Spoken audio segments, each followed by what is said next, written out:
So imagine spending years grinding for a PhD only to find yourself competing with like 2.4 million other people to sweep floors for the government.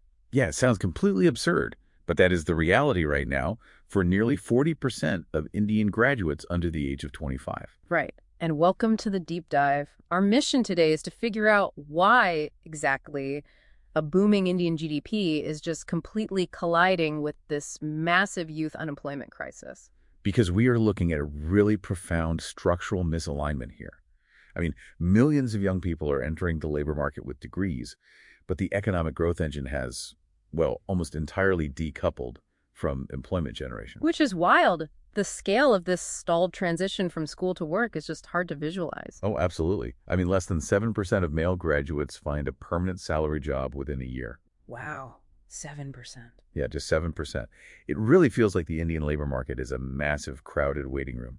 Right, like you have millions of young people gripping their university degrees like golden tickets, but the door to the office building never actually opens. Exactly. And that door is tightly shut. You brought up that extreme example in Rajasthan earlier. Oh yeah, the 24 lakh applicants. That's 2.4 million people applying for just over 53,000 entry-level government peon positions. And we are not just talking about high school grads here. Right, we are talking about MBAs and engineers literally fighting to run errands. Yeah, when a PhD prefers manual government labor over the private sector, well, something is fundamentally broken. So why is the door locked?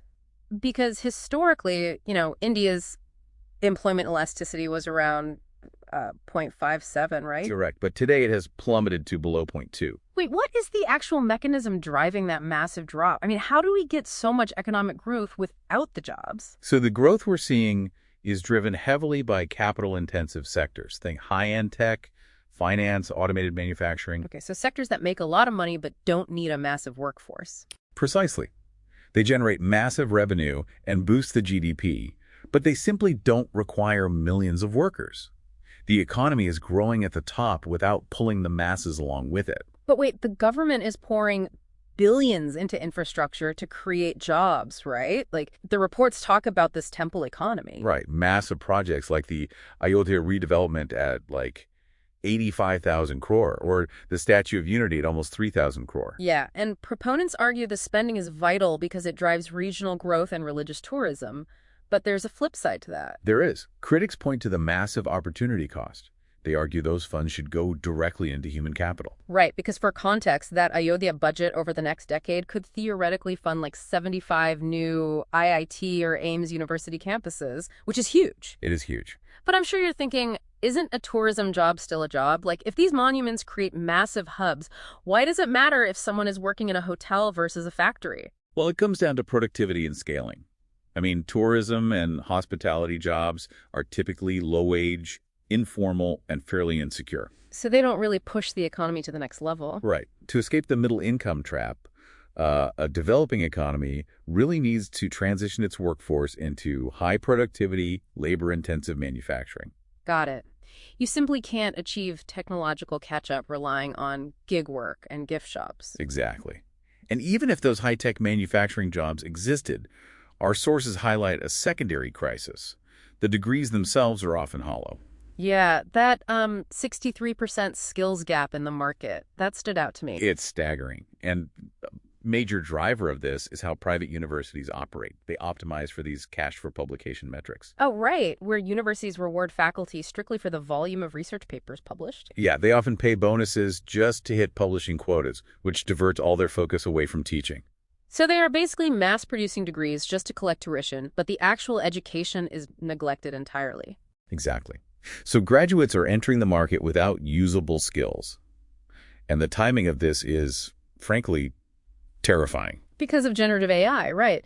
Just as these graduates hit the market with that massive skills gap, AI is rapidly eliminating routine data processing and basic coding tasks. Right, the exact entry-level roles that used to absorb millions of raw graduates. So it's a double squeeze. The university didn't teach them high-level problem solving, and AI just automated away the entry-level roles where they would have learned those skills on the job.